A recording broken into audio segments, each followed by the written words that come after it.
Одморете се малку од многуте активности и слушнете коментар за животот од доктор Харолд Сала. И на сите им зборуваше: ако некој сака да оди по мене, нека се откаже од себе си и нека го зема својот крст секојдневно и нека ме следи.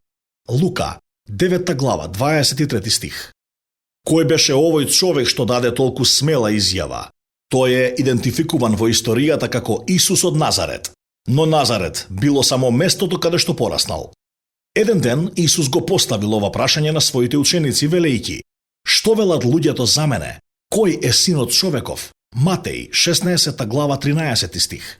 Петар одговорил: ти си Христос, син на живиот Бог. Матеј, 16 глава, 16 стих.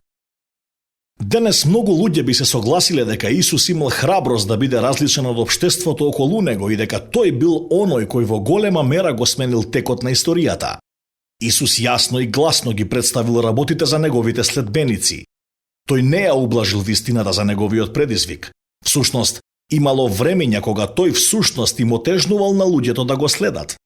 Тој верувал дека јадрото на вистински посветени мажи и жени би можело да постигне многу повеќе отколку една армија од црковни посетители кои на неделните служби пеат песни за него и потоа го забораваат до крајот на седмицата. Исус ги предизвикал луѓето: ако некој сака да тргне по мене, нека се откаже од себе си. Матеј, 16 глава, 24 стих. Во денешно време факт е дека постои многу малку вистинско самоодрекување на оние што се нарекуваат христијани. Тоа е една од индикациите дека голем дел од она што го нарекуваме христијанство денес е површно и го загубило правото значење. Кога од Исус беа кажани зборовите: откажи се од себе си и земи го својот крст, во умовите на луѓето веднаш се појавила сликата на распнувањето и сето нејзино значење. Учениците што го слушале Исус биле свесни за тоа што било распнувањето, бидејќи во многу прилики тие гледале како безпомошна жртва била прекована на дрвени греди кои биле составени од прави агли. Крстот зборуваше за смртта, застрашувачката, мачна смрт, а учениците знаеле дека ако навистина го следат Исус, тогаш тој требало да биде прв, бидејќи требале да ги остават своите амбиции и интереси настрана.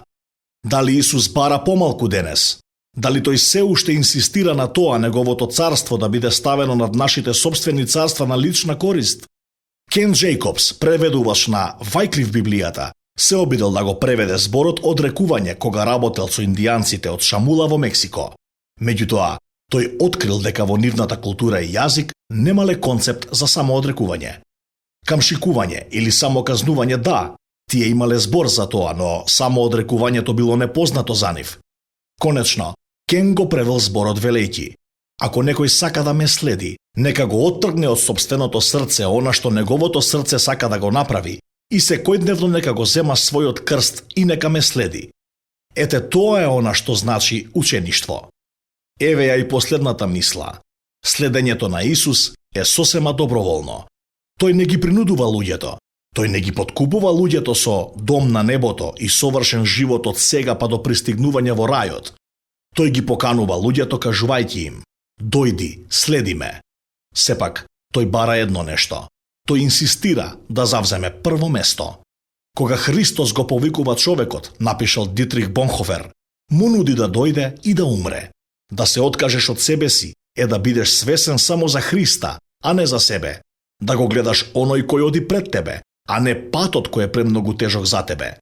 Се што самоодрекувањето може да каже е: тој го води патот, држи се блиску до него.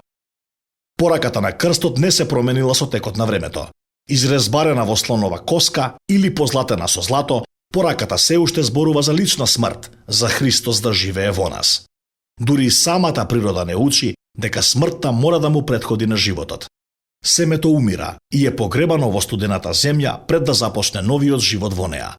Тоа е почеток на животот кој не знае за крај.